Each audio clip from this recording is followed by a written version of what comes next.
Do you want to hear a joke about Russia's Victory Day parade? No tanks.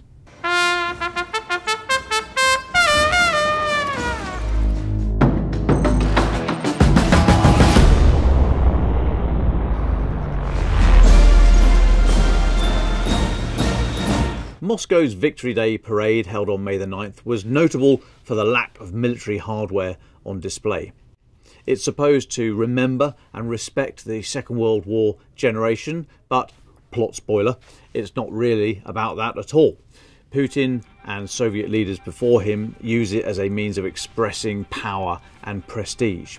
Anyway, in order to carry out the pretense that it has something to do with the Second World War, the parade of hardware is always led by a T-34 tank, the world's best tank when it was first introduced in 1940, and a big reason why Germany didn't win the war. So we like seeing the old T-34, but we're usually then treated to loads of other tanks and armoured vehicles. This year, nada. Zip, zilch, zippo, nix, the tanks. Basically, there weren't any. Cue lots of laughter about how Russia's fortunes have changed after 15 months of this 2-week lightning offensive. But should we be laughing? How powerful are the Russian armed forces? How can we objectively assess the state of Putin's army?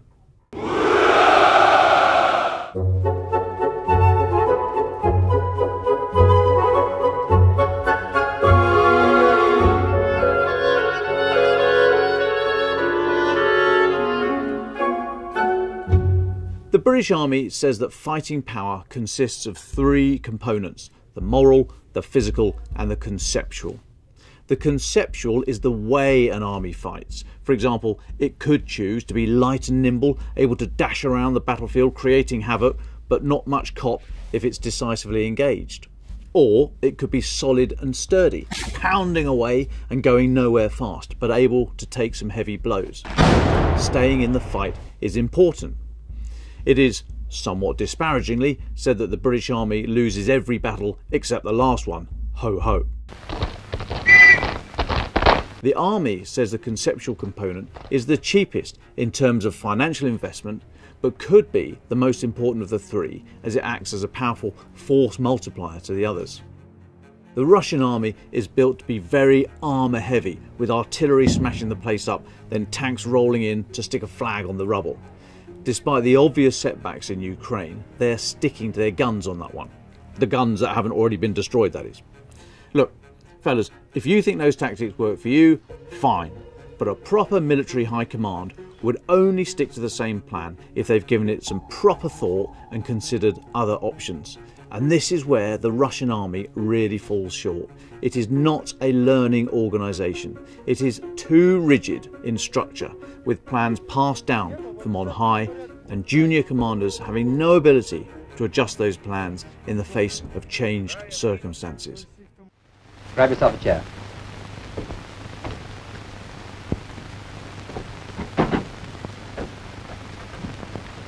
Cigarette? Thank you, sir.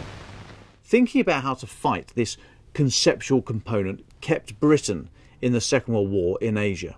In 1941 and 42, the Imperial Japanese army swept all before it. In 3 months, it defeated the British India army in Burma and drove it back 1,000 miles into India, the longest retreat in British military history.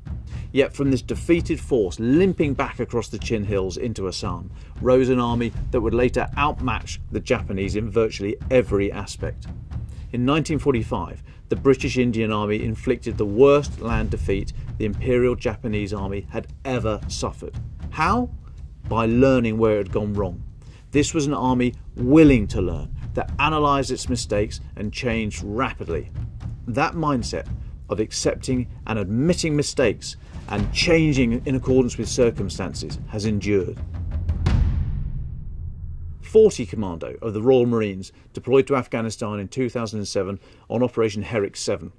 Within 3 weeks of arrival, they found themselves conducting a night river crossing in contact with the enemy in order to get a company of Warrior tracked infantry fighting vehicles, half a squadron of heavy mastiff armoured trucks and a large logistic convoy to deploy east around Musakala. This was 40 Commando's first night river crossing with armour.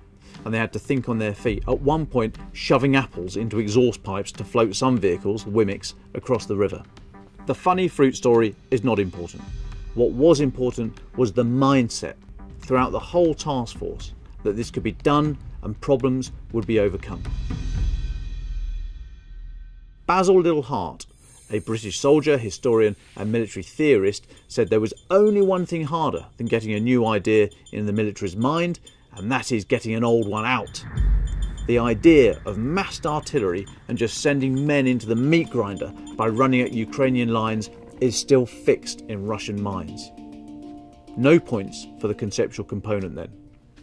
Oh, one other thing.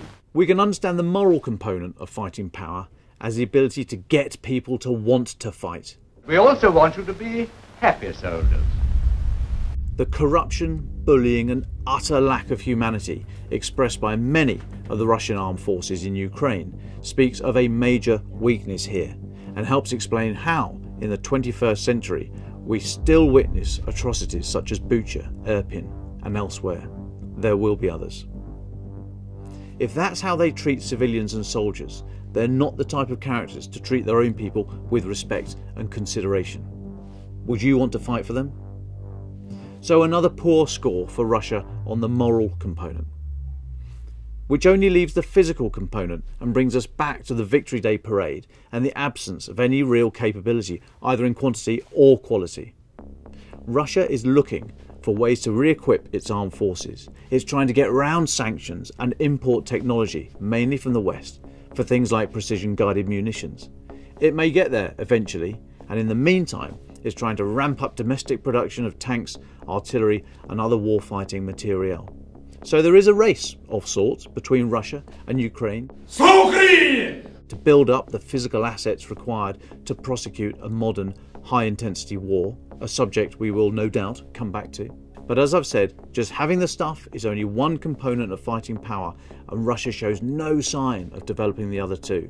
Plus, as we discussed in last week's Defence in Depth, just owning the equipment is the start of the process of turning it into a meaningful military capability. Go and have a look if you don't believe me. So for now, Vladimir, I've looked at your armed forces through the lenses of the moral, physical and conceptual components of fighting power, and in this Eurovision week,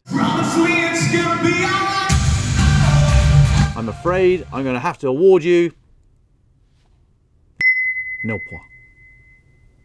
Defence in Depth is a weekly video output by the Telegraph of the big defence stories. If you'd like a daily fix of content about the war in Ukraine, I'd suggest Ukraine, the latest, the Telegraph's podcast.